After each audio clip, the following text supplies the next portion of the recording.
আসসালামু আলাইকুম রহমতুল্লাহ। সকালের সুন্নাত। আপনি মুসলমান, তো সকালবেলা ঘুম থেকে ওঠার পরে আপনার কিছু কাজ আছে। আপনি সেই কাজগুলো কি করেছেন? সকালে ঘুম থেকে ওঠার পরে একটা দোয়া পড়তে হয়। আলহামদুলিল্লাহিল্লাযী আহইয়ানা বা'দা মা আমাতানা ওয়া ইলাইহিন নুশুর। এই দোয়াটি তো পারেন না? যদি পারেন তাহলে পড়েন, আর যদি না পারেন তাহলে আমার এই ভিডিও যে করতেছে যেই পেজ দিয়ে আমার এখানে আছে, সুন্দর করে শেখানো হয়েছে। তারপরে আল্লাহ তাআলা কি বলতেছে দেখেন, আপনি যে দোয়া পড়েছেন আলহামদুলিল্লাহিল্লাযী আহইয়ানা বা'দা মা আমাতানা ওয়া ইলাইহিন নুশুর। আল্লাহ তাআলা এখানে কি বলতেছে জানেন? বলতেছে সকল প্রশংসা আল্লাহর জন্য, যিনি আমাদের মৃত্যু পরবর্তী আবার জীবন দান করেছেন এবং তার দিকে প্রত্যাবর্তন। ঘুম কিন্তু মরণের ছোট ভাই। তারপরে ২ নাম্বার, ১ নাম্বার হলো ওঠার পরে আমরা কি পড়ব? ১ নাম্বার আমরা দোয়া পড়ব। দোয়াটা কি? আলহামদুলিল্লাহিল্লাযী আহইয়ানা বা'দা মা আমাতানা ওয়া ইলাইহিন নুশুর। ২ নাম্বার আমরা মিসওয়াক ব্যবহার করা। রাসূলুল্লাহ সাল্লাল্লাহু আলাইহি ওয়াসাল্লাম ঘুম থেকে উঠে প্রতিটি নামাজের আগে মিসওয়াক করতেন। এটি দাঁত পরিষ্কার রাখে, বরকত আনে এবং আল্লাহর সন্তুষ্টি লাভ হয়। আর রাসূল করিম সাল্লাল্লাহু আলাইহি ওয়াসাল্লাম আরেকটা হাদিসের মধ্যে বলেন, আসিয়াকু মাতাহারাতুল লিল ফামি ওয়া মারদাতুল লিররাব্বি।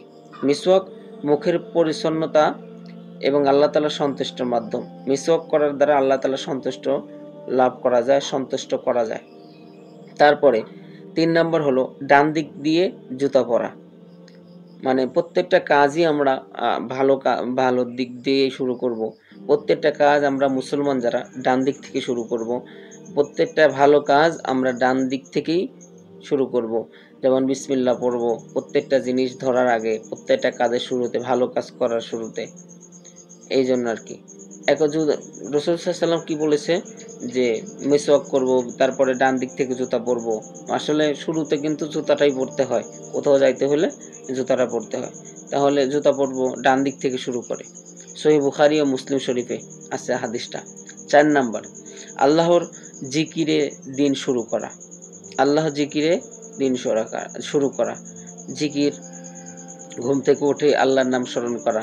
জিকির হয়েছে না, যে বিসমিল্লাহ বলা, যে আলহামদুলিল্লাহ প্রশংসা করেছি, আলহামদুলিল্লাহিল্লাযী আহইয়ানা দোয়াটা পড়লাম। তারপরে স্মরণ করা, প্রত্যেকটা কাজের শুরুতেই বিসমিল্লাহ পড়া। জুতা পরে আবার এক জায়গায় গেছি, যাওয়ার পরে কোনো কাজ করার শুরুতে কি পড়েছি? বিসমিল্লাহ। ছোট ছোট জিকির, সুবহানাল্লাহ। আমি এর আগে ভিডিও বানিয়েছি যে কিভাবে জিকির করতে হয়। সুবহানাল্লাহ ১০০ বার, আলহামদুলিল্লাহ ১০০ বার, আল্লাহু আকবার ১০০ বার পড়ে দিন শুরু করা। ফজর নামাজ পড়েছি, ফজর নামাজ পড়ে সূরা ইয়াসিন পড়লাম। কেউ ইয়াসিন না পড়লে কমপক্ষে তারা সূরা হাশরের শেষে ৩ আয়াত পড়লেন। তারপরে না হলে দরুদ শরীফ পড়লেন, ইস্তেগফার পড়লেন, আস্তাগফিরুল্লাহ, যতটুকু পারেন পড়বেন। এভাবে আপনার জীবনটা সুন্দর করে সাজাবেন। আরেকটা আমল শিখাইয়া দিই।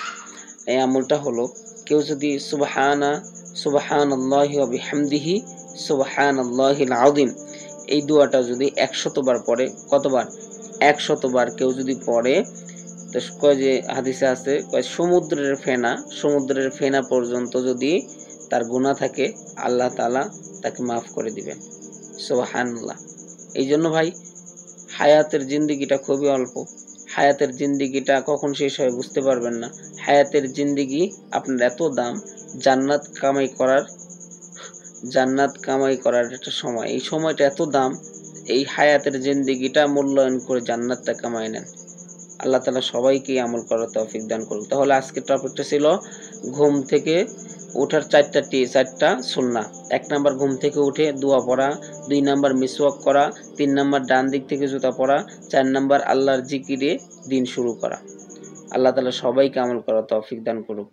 আর এরকম ভিডিও পেতে, প্রতিনিয়ত শিক্ষানীয়মূলক কিছু জিনিস শিখতে, জানতে অবশ্যই যদি ফেসবুক থেকে দেখেন ফলো করবেন, আর ইউটিউব চ্যানেল থেকে দেখলে সাবস্ক্রাইব করবেন ইনশাআল্লাহ।